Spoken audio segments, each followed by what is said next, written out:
नमस्कार, स्वागत है आपका न्यूज टाइम्स के इस खास बुलेटिन में और मैं हूं अमिता। और खबरों में सबसे पहले नजर डालते हैं आज के मुख्य समाचारों पर। जुगसलाई में अनियंत्रित ट्रक के धक्के से युवक की मौत, एक जख्मी। साक्षी टीना शेड के ब्यूटी पार्लरों में पुलिस का छापा, 7 युवतियां पकड़ाई। और बालमूचो ने कहा, राज्य में सरकार गठन की संभावना से इनकार नहीं किया जा सकता। अब खबरें विस्तार से।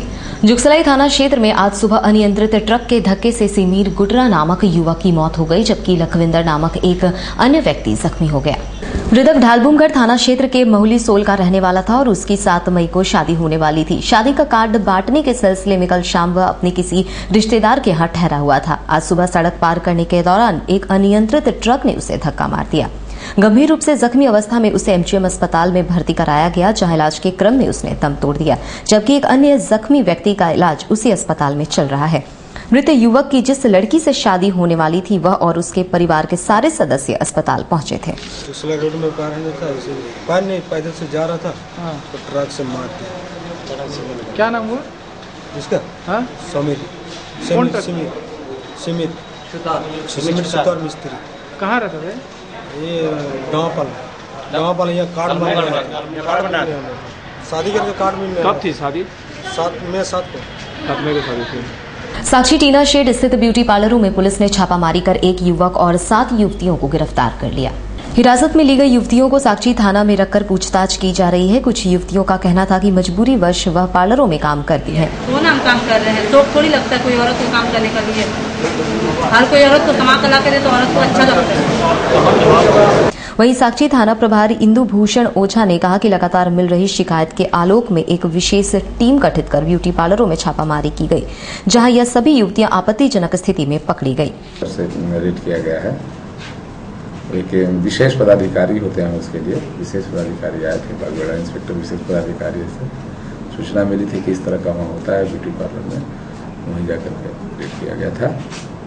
6 लड़की और 1 लड़का। किस स्थिति में पाए गए लोग? संदेहास्पद स्थिति में पाया गया। प्रदेश कांग्रेस अध्यक्ष एवं राज्यसभा सांसद प्रदीप कुमार बालमूचो ने कहा कि कांग्रेस चुनाव की तैयारी में जुट गई है। बहुत जल्द बूथ स्तरीय सम्मेलन आयोजित किए जाएंगे, लेकिन राज्य में सरकार गठन की संभावना से इनकार नहीं किया जा सकता। एनएच स्थित एक होटल में कांग्रेस नेत्री उषा सिंह द्वारा आयोजित महिला सशक्तिकरण सह कार्यकर्ता सम्मेलन में भाग लेने आए प्रदीप कुमार बालमूचो ने कहा कि उषा सिंह और शिखा चौधरी का निष्कासन गलतफहमी में हुआ है। महिला विंग को किसी को पार्टी से निलंबित करने का अधिकार नहीं है, फिर भी उनकी ओर से एक जांच कमेटी बनाई गई है। हालांकि जिला महिला कांग्रेस अध्यक्ष के बारे में पूछे गए सवाल का उन्होंने गोलमोल जवाब दिया। रांची नगर निकाय के मेयर पद की उम्मीदवार रमा खालको की ओर से बांटने के लिए एक होटल में रखे गए 20 लाख रुपए की बरामदगी और इस मामले में एक कांग्रेस नेता की हुई गिरफ्तारी के बारे में उनका कहना था कि रमा खालको उनकी पार्टी के सिंबल से चुनाव नहीं लड़ रही थी, फिर भी कानून अपना काम कर रहा है।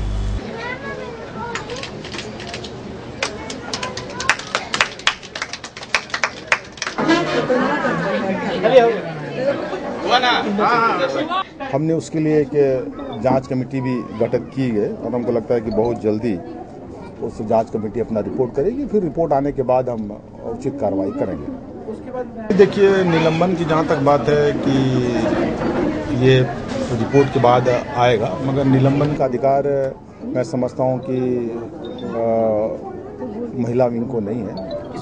कांग्रेस के जिसको किसी को हटाना है तो वो फिर प्रदेश के पास आएंगे, या फिर जो अलग अलग हमारे कंस्टिट्यूशन में एआईसीसी के मेंबर है, जो सांसद हैं, उनको एआईसीसी हटाती है, मेंबरशिप हटाती है।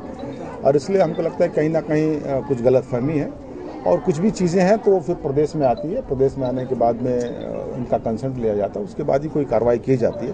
और इसलिए मैंने कहा कि हमने कमेटी का गठन किया और कमेटी गठन करने के बाद जो रिपोर्ट आएंगे, रिपोर्ट के बाद ही हम आगे की कार्रवाई करेंगे।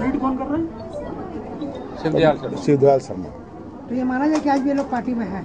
मैंने बड़ी हम यहाँ आए हैं, ये आपको समझना चाहिए कि मैं यहाँ आया हूँ। अगर ऐसी बात होती तो फिर हम यहाँ आते नहीं। इसलिए पद से आप हटा सकते हैं किसी को, अगर पद है तो महिला पद से आप हटा सकते हैं, ठीक है, मगर उसको भी तभी उसको हम जायज़ समझते हैं हटाना, पद से हटा सकते हैं। मगर कांग्रेस से उसके प्राइमरी सदस्य से आप नहीं हटा सकते, आपके पास तो कुछ रिकॉर्ड ही नहीं है। इसलिए हमको लगता है कहीं ना कहीं जानकारी के अभाव में ये सब सारी चीज़ें हुई है और हमको लगता है कि आने वाले समय मैंने कहा कि कमेटी बनी है और वो अपना रिपोर्ट देगी, उसके बाद आगे की हम कार्रवाई करेंगे। देखिए, रामा खालको जो पार्टी अभी पिछले दिनों जो चुनाव हुए, वो चुनाव सिंबल पे नहीं थे, वो अलग लोग व्यक्तिगत रूप से लड़ रहे थे। ये ज़रूर है कि हमारे लोग भी उसमें थे, दूसरे लोग भी उसमें थे, और जो भी घटना घटा वो अच्छा नहीं है। हमको लगता है स्वच्छ डेमोक्रेसी के लिए वो अच्छा संदेश नहीं है। मगर एक तरफ आप ज़रूर 20 लाख रुपया नहीं पकड़ा, मगर इस आज से आपको 1 साल पहले आप देख लें कि ये आर.के. अग्रवाल जी बीजेपी के उम्मीदवार थे, राज्यसभा के मेंबर थे, इसी हाईवे में उसको 2 करोड़ से अधिक रुपये के साथ में पकड़ा गया था प्रशासन के द्वारा। मीडिया में आया, नोट भी गिनती किए गए, मगर आप देख लें क्या कोई जेल गया? यही बीजेपी की सरकार थी, उसी के उम्मीदवार थे, कोई आदमी भी नहीं गया। और अभी एक निरंजन शर्मा जेल चला गया 20 लाख रुपए के लिए। तो ये तो प्रशासन है। ये बीजेपी जो हल्ला कर रही है, बीजेपी जब अपने समय में आर.के. अग्रवाल के समय में वही अपना उम्मीदवार दी, 2 करोड़ रुपया कमाया, 2 करोड़ रुपया जब रिकवरी हुई थी तो कोई भी जेल नहीं गया, कोई कार्रवाई नहीं हुई। और जो कार्रवाई भी हुई उसके बाद अंदाजा देख लीजिए 2 दिन में कैसे किस तरह से बेल हो गया, किस तरह से धारा लगाए गए थे, जिस पर फिर से इंक्वायरी चल रही है। तो मैंने कहा कि ये बीजेपी तो प्योरली बीजेपी के थे। बीजेपी और कांग्रेस में कितना फर्क है? हमको लगता है कि अगर कांग्रेस को ये करना होता, अगर पीछे से सरकार चलानी होती, तो ये जब चुनाव हुए थे तो उस समय सबसे बड़े घटक दल के रूप में हम उभर कर आए थे, आपको याद होगा। और हम चाहते तो हम सरकार बना लेते, हम नहीं बनाए, उसके बाद ही झारखंड मुक्ति मोर्चा बीजेपी सरकार बनाई है। तो इसलिए अगर हमको सरकार बनाना तो हम उससे बना लेते। इसलिए ये आरोप लगाना कि सरकार हम पीछे चला रहे हैं, हम तो आगे बना सकते थे, मेरे तो आंकड़े थे, तो हम नहीं बनाए उस समय। इसलिए कांग्रेस कभी भी पीछे सरकार नहीं चलाना चाहती है। वो चाहती है कि डेमोक्रेसी को और मजबूती मिले, और हमको लगता है उस ओर हम लोग काम कर रहे हैं। गुरुवार देर शाम एक अज्ञात स्कॉर्पियो की चपेट में आने से रेणु कर्मकार नामक महिला की मौत हो गई। पति द्वारा ठुकरा दिए जाने के कारण उक्त महिला कदमा अपने मायके में रहकर गमरिया के एक निजी कंपनी में काम करती थी। काम से लौटने के क्रम में यह हादसा हुआ। गंभीर रूप से जख्मी अवस्था में कल देर शाम उसे टीएमएच लाया गया, जहां उसने दम तोड़ दिया। उसकी शादी गमरिया निवासी शांतनु कर्मकार के साथ हुई थी। पति ने किसी कारणवश उसे छोड़ दिया था। पति मृत पत्नी के शव को ले जाने से इनकार कर रहा था, लेकिन शव को ले जाने के लिए कंपनी के कुछ कर्मचारी उसके ऊपर लगातार दबाव बनाए हुए थे। उसका हस्बैंड सुबह आया, उसको जहाँ ले जाना चाहिए तो बैठ के नखरा किया हुआ है। और लड़की वाला जो है ना, उसका कोई गार्जियन वगैरह है नहीं, एक बूढ़ी माँ है, 2 छोटी छोटी बहन। आगे परेशान किया होता है, डेड बॉडी नहीं उठा, वो साइन करेगा तब ना डेड बॉडी उठेगा। 5-6 साल से वो गायब था। क्या नाम है लड़की का? रोमा नाम है। कुनकी स्टेशन के पास ट्रेन से गिरकर चंद्र प्रमाणिक नामक युवक जख्मी हो गया। उसका इलाज एमजीएम अस्पताल में चल रहा है। यह घटना टाटा आसनसोल पैसेंजर ट्रेन में हुई। उक्त युवक ट्रेन से आसनसोल अपनी बहन के घर जा रहा था। रेलवे अस्पताल के कर्मचारी समीर प्रजापति के अनुसार चंदन ट्रेन में गेट पर खड़ा था, तभी किसी अज्ञात व्यक्ति ने उसे पीछे से धक्का मार दिया। बहन का घर जा रहा था घूमने, तो ये गेट में पैसेंजर में गेट में खड़ा था, तो लड़का का सब बासाबासी हुआ, तो इसको धक्का देके नीचे गिरा दिया। इसका सर पूरा फट गया है, इधर कट गया। जो हम रेलवे हॉस्पिटल इसको लेके उठा के ले गए, वहाँ जाके स्टिच किए। कौन ट्रेन से जा रहे थे, कहाँ जा रहे थे? ये इसको पड़का खड़ा पैसेंजर में। उलीडी में चोरी करते एक युवक की लोगों ने पकड़कर पिटाई कर दी। उसका इलाज एमजीएम अस्पताल में चल रहा है। पुलिस के अनुसार उक्त युवक एक महिला से चेन छिनतई का प्रयास कर रहा था। मारा जी तेरे को? वही नहीं मारा, ऐसे थोड़ी चोट लगता है, चोरी कर रहा हो तुम। चोरी तो कह रहे हैं कि अभी जेल से छूट गया। कहाँ है? 11 बजे रात के साल मैदान के पास सूचना दिया कि एक आदमी 2 को था जो अंदर से घुस के ताला तोड़ा और अंदर में घुस गया, जो ये वो भाग गया। और दूसरा जो था से कोई लेडीज़ के गला में जैसे चैन छीनने के लिए हाथ लगाया, तब तक वो हाला किया कि सोचा जब बाहर दरवाजा से खुला होगा निकल के भागेंगे, तब लागे तो घेरा गया। इसके बाद में बताया कि पलंग के नीचे वो घुसा हुआ, उसी में इसको पकड़ के ठीक किए। हम लोग गए तो इसको लाद के। भाजपा अनुसूचित जाति मोर्चा ने जन समस्याओं को लेकर राज्यपाल के नाम डीसी को 10 सूत्रीय एक मांग पत्र सौंपा है। मोर्चा के जिला अध्यक्ष नरेश पासवान ने मांगों के बारे में जानकारी देते हुए कहा कि राज्यपाल को जनहित में सभी मामलों को गंभीरता से लेना चाहिए। बाबा साहब भीमराव अम्बेडकर जिंदाबाद।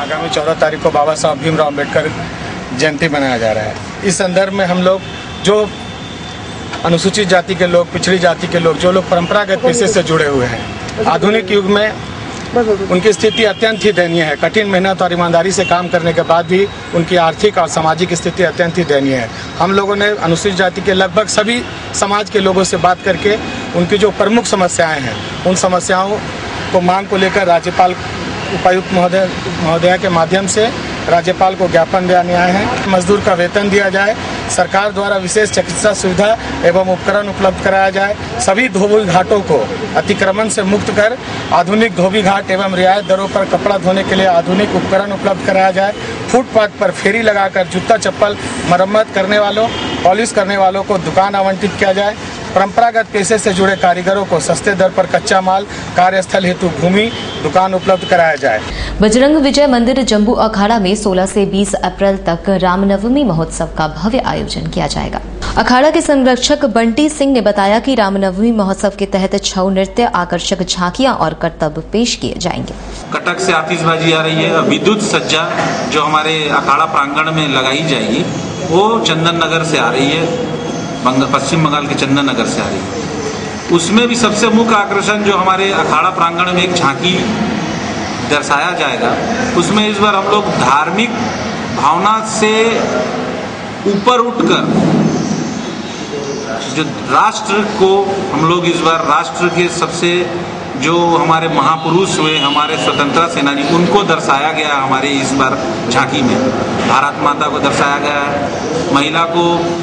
महिला में हम लोगों ने लक्ष्मीबाई को दर्शाया है। झारखंड विकास युवा मोर्चा ने स्वास्थ्य विभाग में दवा और उपकरण खरीद में बड़े पैमाने पर घोटाला किए जाने का आरोप लगाते हुए राज्यपाल से उसकी सीबीआई से जांच कराने की मांग की है। जेवीएम युवा मोर्चा के प्रदेश अध्यक्ष संतोष कुमार ने कहा कि स्वास्थ्य विभाग द्वारा सरकारी अस्पतालों के लिए दवा और उपकरण की खरीदारी में बड़े पैमाने पर अनियमितता बरती गई है, जिसकी उच्च स्तरीय जाँच होनी चाहिए। मंडल महामहिम से मिली थी और राज्य में जो दवा घोटाले, उपकरण घोटाले, उपस्कर के खरीदी में जो घोटाले हो रहे थे उसके खिलाफ में हम लोगों ने एक ज्ञापन उनको सौंपा था और उनसे आग्रह किया था कि सारे मामलों की जांच आप करवाएं, जो अनियमितता बरती जा रही, जो धांधली हो रही है उसकी अविलंब जांच करवाएं। बावजूद उसके उन्होंने ऐसा कोई कार्रवाई नहीं किया। 11/3 को फिर से हमने एक महामहिम को ज्ञापन सौंपा और फिर उनसे आग्रह किया कि अगर सरकार नहीं जांच करवाती है तो 25 तारीख को हम लोग धरने पर बैठेंगे।